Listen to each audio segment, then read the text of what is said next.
Some communicators are unforgettable and some fumble. What is it that makes some animal communicators shine and stand apart from the rest? The answer lies in respect, patience, empathy, and some inner work. Hi there, it's Indrani, and today let's look at some of the qualities that each of us can enhance within ourselves and really shine as animal communicators. In a world full of animal communicators, be the one who shines the brightest. So let's look at them. The first one is respect. It's about appreciation. As communicators, if you can connect with a cat or a dog or a horse from a space of equality, when you respect and honor the choices of that cat or dog, the connection shifts. You're no longer looking at it from the perspective of, I am connecting with a pet or I'm connecting with a baby. They may not really be babies, and some of them don't really like being called babies. But when you treat them as equal partners and you have that deep sense of appreciation for them, that makes a difference. And when you do that, you also start respecting their choices. Not all cats and dogs are the same. Not everyone will come jumping at you, wanting to have a conversation with you.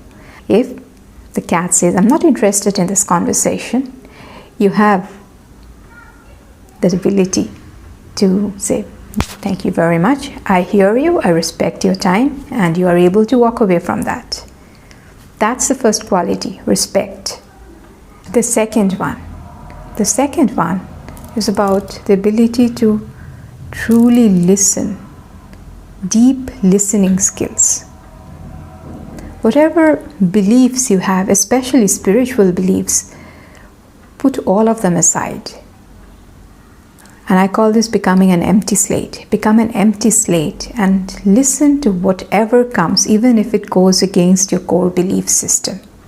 You might be surprised. And many times I have seen that when we truly listen without passing an opinion, without passing a judgment, that is when the situation shifts. They tell you their story.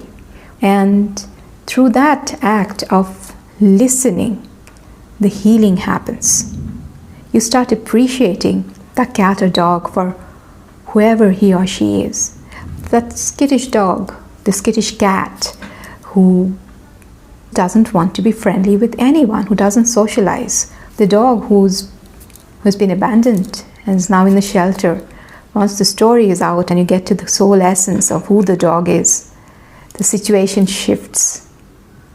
This act of deep listening without being prejudiced by your beliefs is the key to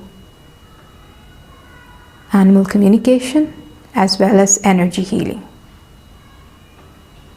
And no matter where you are on your journey, there is always room for improvement, because we are so held by our belief systems that sometimes it becomes difficult to really separate it out and get into that space which is truly non-judgmental.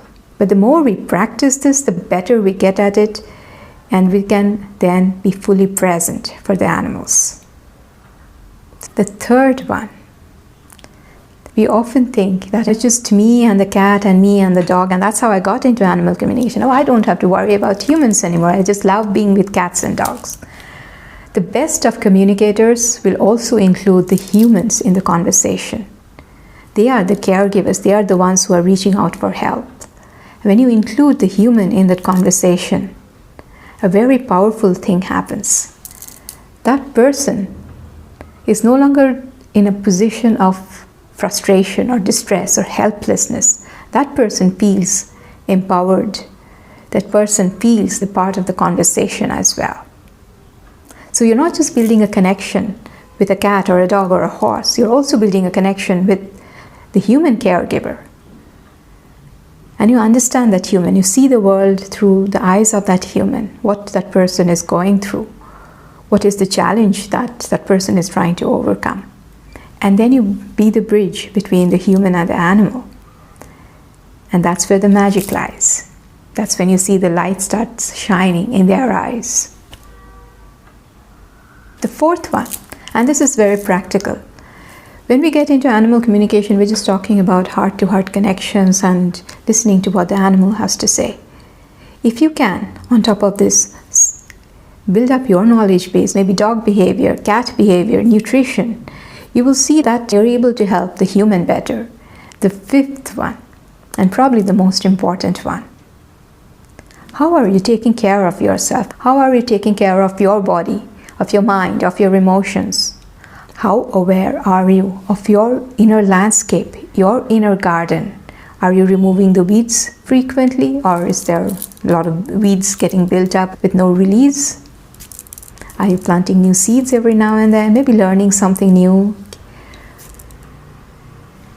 Taking care of your mind, meditative practices, taking care of your emotions, doing energy healing work for yourself so that you are that calm, stable, grounded presence that can truly be the bridge between the human and the animal. Let's recap. What are the 5 points that we covered? The first one, respect and appreciation for the animal you're connecting with. The second one, the art of deep listening, non-judgmental deep listening, even if it goes against your beliefs. The third one, empathy for the human caregiver and being the bridge between the human and the animal. The fourth one, keeping yourself up to date with other complementary fields. And the fifth one, a self-care routine and becoming aware of your inner garden and tending to that inner garden. What I would want you to do is take a moment. We have these 5 points there in our heads. You do not need to memorize them. Close your eyes and imagine yourself. Imagine yourself a year from now. You have the sense of respect for animals. You look at cats and dogs with appreciation for all of who they are, the quirks, the little odd things that they do. And you respect them for who they are. You practice deep listening. You're patient. You wait for information to come when the animal is ready. If you come across a skittish cat, you wait in patience. You build the trust. And then when you connect, you also connect with the human. You feel empathy for the human. And you are that bridge between the human and the animal. You take time to advance your knowledge. You understand dog behavior, nutrition. And you take time for yourself. You always have time for yourself to tend to your inner garden. You clear your energies regularly. You balance yourself regularly. And you are in the state of grounded ease and flow. And when you do this, you become not just an animal communicator, but the animal communicator who shines at the brightest, at the highest vibration, at the highest frequency, the brightest star in the world of animal communication. That is who you are. Take a moment to just visualize yourself. What are you wearing? What are your actions?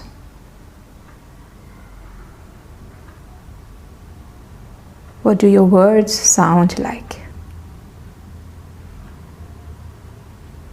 What is that one thing that you will do that is different from what you're doing today?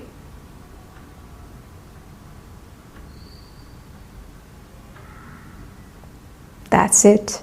You may open your eyes. So you now know what your next step is. And I hope you're able to take that, implement that. Share in the comments what came up for you. Share your story with us. I would love to hear from you. And I hope this talk inspired you. Until the next time, it's goodbye from me.